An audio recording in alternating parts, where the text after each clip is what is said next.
Imana iragushaka, Imana iragukeneye. Umurinzi ati kubaho nagufite bintera ubwoba ndetse n'amaganya ngo byabasha kungeza no mu rupfu. Ndashaka kubwira ngo iyo udafite Imana nta buzima, iyo udafite Imana nta buzima, iyo udafite Imana ugira ubwoba bwa. Hari igihe uzaba udagifite imbaraga zigushoboza kujya aho ushaka kujya, hari igihe uzaba udagifite imbaraga zigushoboza kuba uwo ushaka kuba we. Rero mu gihe ugifite amahirwe yo kuba uri we, korera Imana, ubeho mu buzima bufite Imana, ubeho mu buzima buvuga Imana, ubeho mu buzima Imana ishaka kubamo. Tubahaye ikaze kuri Sam TV Rwanda, tubahaye ikaze kuri Sam TV Rwanda. Niba utarakora subscribe nicyo gihe cyo kuyikora ukajya ukurikirana ibiganiro byacu n'ubutumwa bwacu. Tubahaye ikaze kuri Sam TV Rwanda, tubahaye ikaze kuri Sam TV Rwanda. Niba utarakora subscribe nicyo gihe cyo kuyikora ukajya ukurikirana. Irambanje kubasuhuza abaherereye mu bihugu bitandukanye, imigabane itandukanye, abaherereye mu gihugu cy'u Burundi, Kongo, Kenya, Denmark, Hollande, abaherereye Dubai, abaherereye muri Zambia, Malawi, no mu bindi bihugu muherereyemo byose, no mu Faransa. Mwese ndabashuhuje mu izina rya Yesu Kristo, ndabashuhuje mvuga ngo amahoro y'Imana abane namwe. Abaherereye Canada, abaherereye mu Bushinwa, abaherereye muri Korea, buri wese igihugu aherereyemo, ntabwo mvuga amazina yanyu ariko ndabashuhuje, amahoro y'Imana abane namwe. Mbazaniye ijambo aka kanya rero, reka tubanze dusengere uyu mwanya. Mana ndagushimiye kuri Imana yera kandi uri Imana ikiranuka, ushimiye ko ngiye kumpa umwanya wo kuganira n'ubwoko bwawe. Iyi saha rero tugiye kuganira, ndasengera buri muntu wese Data Nyir'ingabo uzatega amatwi Sam TV Rwanda, ndasenze ngo uzamwireke, uzamwigaragarize, uzihishure nk'Imana, uzitamure nk'Imana. Nanjye ugiye kugezaho ubwoko bwawe ibiganiro ngiye gukora, ubane nanjye, ufashe kandi unyobore, witamure, wigaragaze, wihishure, byose bikoreye kwibahisha mu izina rya Yesu Kristo wa Nazareti. Imana ishoboye, Imana ihambaye, Imana ifite imbaraga, Imana ifite ububasha butoya n'ubushobozi. Ndagushimiye rero ko umpaye umwanya mwiza nk'uyu nguyu, ugaragare nk'Imana, ukore nk'Imana, byose bikoreye kwibahisha mu izina rya Yesu Kristo, amen. Umuririmbyi yaririmbye ngo y'Imana y'ukuri ikomeza kunyobora. Uyu muririmbyi yari yarayobowe n'Imana koko. Imana yari yarigeze kumuyobora ndetse yamuyoboraga, ariko ku bwa situation agezemo, ku bw'ikibazo agezemo, ku bw'ingorane agezemo, ku bwa shida afite, arongera asaba Uwiteka amubwira ngo y'Imana y'ukuri komeza kunyobora. Wanyoboraga, waranyoboye, wananyoboraga, ariko komeza kunyobora. Ni ukuvuga ngo Imana yamuyoboraga, yaramuyoboraga, ariko kubera situation agezemo, kubera ikibazo agezemo, ari gusaba Imana kugira ngo ikomeze kumuyobora. Mwene data unkurikiye aka kanya, nawe urasabwa gusaba Imana kugira ngo ikomeze kukuyobora.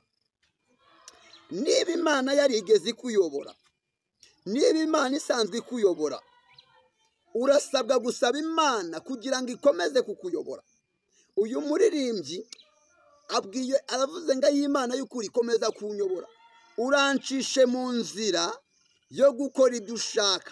Aha yabonaga inzira zari zimubanye nyinshi, hano hari inzira zari imbere ye yabonaga ari nyinshi, ku buryo we yiyoboye ashobora gushiduka anyuze mu nzira Imana idashaka. Arangije avuga ijambo ngo urancishe mu nzira yo gukora ibyo ushaka. Imana igucishe mu nzira ukora ibyo Imana ishaka. Aka kanya Imana ikuyobora inzira ukwiye kunyuramo kugira ngo umenye n'iki Imana ishaka ku buzima bwanjye. Ubundi nurangiza unyure mu nzira Imana igushakamo. Aravuze ngo urancishe mu nzira yo gukora ibyo ushaka. Ese wowe ukora ibyo Imana ishaka? Ese mu magambo yawe uvuga ibyo Imana ishaka? Ese mu nyigisho utanga niba wigisha ibyo Imana ishaka? Ese mu ndirimbo uririmba niba uririmba indirimbo Imana ishaka? Ese mu buhanuzi uhanura niba uhanura ubuhanuzi Imana ishaka? ese mu bucuruzi ucuruza uburyo Imana igushakamo? Ese mu kazi ukora akazi k'Imana ishaka kugakora? Uyu muririmbyi aravuga ngo komeza kunyobora, urancishe mu nzira yo gukora ibyo ushaka. Imana igucishe mu nzira ukora ibyo Imana ishaka, apana wowe ibyo ushaka. Imana ikunyuze mu nzira ukwiye kunyuramo ukora ibyo Imana ishaka, apana gukora ibyo ushaka. Nikunyuza mu nzira yo gukora ibyo ishaka uzagera kure hashoboka. Nikunyuza mu nzira yo gukora ibyo ishaka uzabona ubugingo buhoraho. Nikunyuza mu nzira yo gukora ibyo ishaka uzahirwa mu byo ukora. Imivugire yawe izaba mizima, uzaba inyangamugayo. Yobu abivuga neza ari mu kigeragezo, avuga ijambo rikomeye cyane, aravuga ngo kugeza ubwo nzapfa sinzikuraho kuba inyangamugayo, gukiranuka kwanjye ndagukomeje, ntacyo umutima wanjye uzigera unshinja nyiriho. Ese wowe uri mu nzira Imana igushakamo? Ese uri gukora ibyo Imana ishaka? Ese mu kibazo ufite, mu kigeragezo ufite, mu byo unyuramo, inzira urimo urabona ari inzira Imana igushakamo cyangwa wicira inzira? Arangije avuga ngo mwami kubaho nagufite bintera ubwoba ndetse n'amaganya. Bintera ubwoba n'amaganya. Kubaho adafite Imana. Yari yaranyuzwe n'ubushuti bwo mu ijuru, yari yaranyuzwe no kubana n'Imana, yari yaranyuzwe n'imvugo y'Imana. Arangije avuga ijambo ryiza avuga ngo kubaho nagufite bintera ubwoba n'amaganya, ngo ndetse byabasha kungeza vuba mu rupfu. Mwene data, ndashaka kukubwira ngo wirinde gukora ikintu icyo ari cyo cyose cyatuma urakaza Imana. Wirinde kunyura mu nzira iyo ari yo yose yatuma urakaza Imana. Wirinde kubaho mu buzima ubwo ari bwo bwose bwatuma urakaza Imana. Wirinde kuvuga icyo ari cyo cyose cyatuma urakaza Imana. Ngo mwami kubaho nagufite bintera ubwoba n'amaganya, ngo ndetse byabasha kungeza no mu rupfu. Ese wowe kubaho kwawe udafite Imana bikumariye iki? Niba udafite Imana shaka Imana. Niba utazi Imana umva Imana. Niba utarabona Imana reba Imana. Niba utarahura n'Imana hura n'Imana. Uyu munsi Imana igushoboze guhura nayo. Nakwifuriza ko mwahura n'Imana mu buryo bwiza butaguhungabanya. Nakifuza ko wahura n'Imana ugifite amaguru mazima. Nakifuza ko wahura n'Imana ugifite amaboko mazima. Nakifuza ko wahura n'Imana ugikomeye, apana kuzahura n'Imana waramaze kuba uko nazi. Ati mwami kubaho nagufite bintera ubwoba. Bene data, kuba udafite Imana ugomba kuba ufite ubwoba. Umwanya urimo, ibyo urimo n'ibyo ukora, ugomba kumenya ngo mbese ibyo ndimo mfite Imana, kuko hari igihe uzasaza, hari igihe uzaba utagishoboye gukora, hari igihe uzaba utagifite imbaraga zigushoboza kujya aho ushaka kujya, hari igihe uzaba utagifite imbaraga zigushoboza kuba uwo ushaka kuba we. Rero mu gihe ugifite amahirwe yo kuba uri we, korera Imana. Ubeho mu buzima bufite Imana, ubeho mu buzima buvuga Imana, ubeho mu buzima Imana ishaka kubamo. Iki ni cyo gihe cyawe cyo kubana n'Imana. Iki ni cyo gihe cyawe cyo guhinduka. Igihugu uherereyemo cyose, ndabwira isi yose, ntabwo mbwira umuntu turi kumwe, unkurikiye igihugu uherereyemo cyose, iki ni cyo gihe cyawe cyo guhinduka. Iki ni cyo gihe cyawe cyo kumvira Imana. Iki ni cyo gihe cyawe cyo gukora ibyo Imana ishaka. Iki ni cyo gihe cyo kubana n'Imana. Imana iragushaka, Imana iragukeneye. Umuririmbyi ati kubaho nagufite bintera ubwoba ndetse n'amaganya, ngo byabasha kungeza no mu rupfu. Ndashaka kukubwira ngo iyo udafite Imana nta buzima. Iyo udafite Imana nta buzima. Iyo udafite Imana ugira ubwoba bwaho werekera. Iyo udafite Imana utinya urupfu. Kubera iki? Ubu uri guteganya no gutekereza ahantu ugiye kujya. Mbese niho uzisanga igihe uzaba uriho mu buzima budafite Imana. Igihe uzaba uriho mu buzima budafite Imana, urabona iherezo ryawe ari irihe? Urasabwa kumenya Imana, urasabwa gukunda Imana, urasabwa kureka icyaha n'igisa nkacyo, kugira ngo Imana igihe uzaba udakibasha gukora, igihe uzaba utakibasha kugira imbaraga, igihe uzaba ugeze no mu rupfu, uzabona Imana. Bene data, sobanukirwa no kumenya Imana. Imana iragukeneye, Imana iragushaka. Ndagutangariza amakuru akubwira ngo iyi saha Imana iragushaka. Kuba ndi Mahama ntago bimbuza gushakwa n'Imana. Kuba naba ndi Kigali ntago bimbuza gushakwa n'Imana. Kuba wawerereye muri Amerika ntago bikubuza gushakwa n'Imana. Igihugu cyose wawerereyemo, kuba waba uri mu Burundi ntago bikubuza gushakwa n'Imana. Igihugu werereyemo, waba uri mu Faransa ntago bikubuza gushakwa n'Imana. Waba uri Denmark ntago bikubuza gushakwa n'Imana. Waba uri Zambia ntago bikubuza gushakwa n'Imana. Waba uri Mozambique, aho uri wose, igihugu werereyemo cyose, umugabane werereyemo wose, ntago bikubuza gushaka Imana. Urasabwa kubaho mu buzima bwifuza kubona Imana, bwifuza gukorera Imana, bwifuza gusabana n'Imana, bwifuza kuzataha ubwami bw'Imana. Hindukira uve mu byo wibwira, ugende uko Imana igushaka. Imana iragukeneye, Imana iragushaka, Imana ikeneye kuyikorera, Imana ikeneye kuyivugira. Yari ivuge ngo nimutamvugira ibiti n'amabuye bizamvugira. Reka tuvugire Imana, reka dukorere Imana, reka tube mu mwanya Imana idushakamo.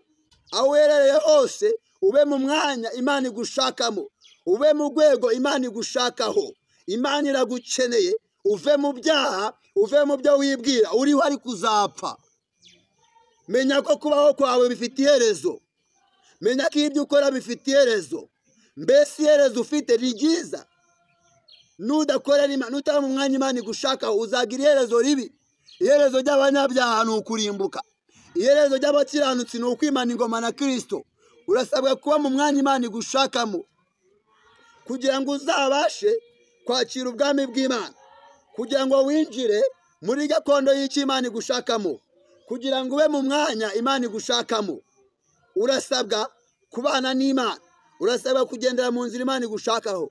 Hindukira mwene data, va mu byo wibwira, va mu byo utekereza, va mu byo ukora bitanezeza Imana, va mu byo uvuga bitanezeza Imana. Imana iragukeneye, ni wowe Imana ishaka.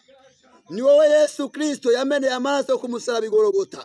Nta wundi yameneye amaraso, ni wowe.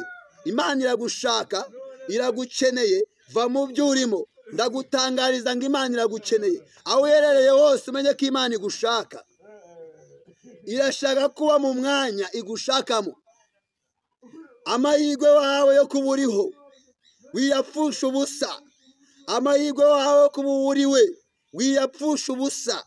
Menya icyo Imana igushaka haba ari cyo ukora. Menya inzira Imana ishaka kunyuramo aba ari inyuramo. Arangije aravanga ibyiza mbona nibi.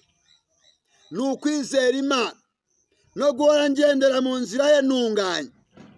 Ibyo nibyo byiza umuririmbyi yatuboneye.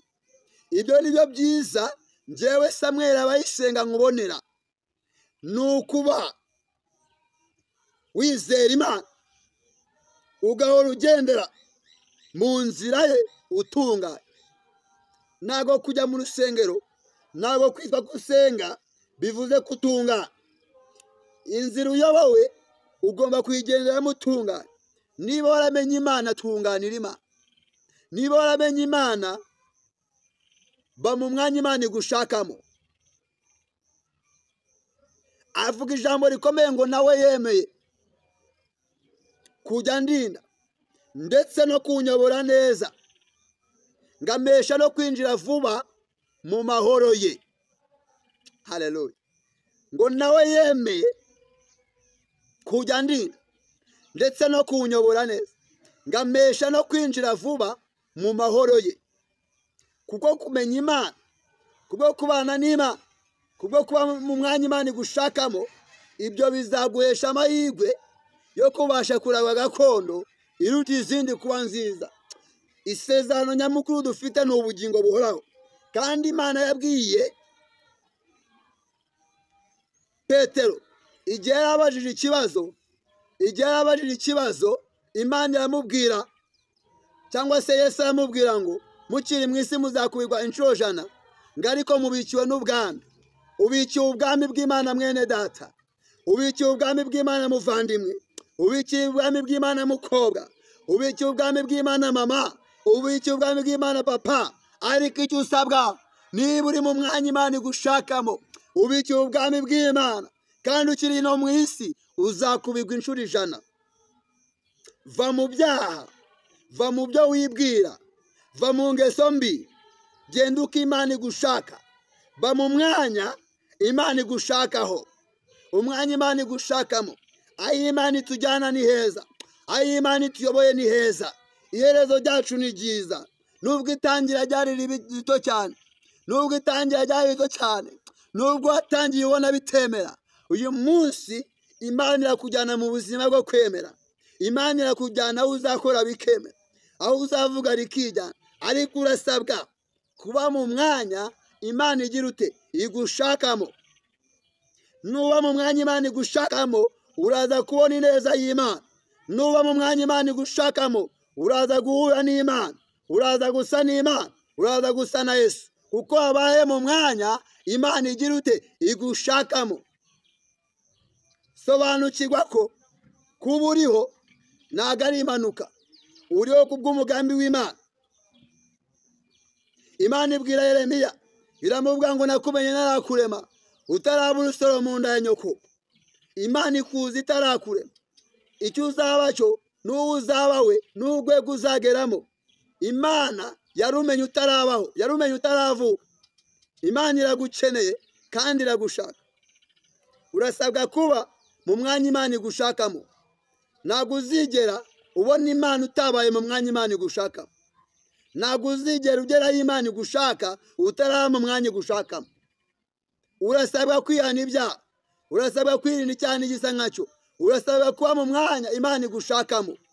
Wowe nkurikiranye aka kanya, ndakubwira ngo Imana iragukeneye, Imana iragushaka. Va mu byaha, va mu byaha. Ijambo riravuga ngo hunga udapfa. Va mu byo wibwira n'ibyo utekereza, va mu byo ukora bidatunganira Imana. Va mu mwanya Imana itagushakamo, winjire mu mwanya Imana igushakamo. Imana y'amahoro ibahe umugisha, Imana y'amahoro ibagire neza. Aho uri wumvishe, ibikureba wabyumvishe, ibyo usabwa wabyumvishe. Imana y'amahoro ikugire neza. Numva nasoreza, ariko ube mu mwanya Imana igushakamo. Imana iragushaka kandi iragukeneye. Ba mu mwanya Imana igushakamo.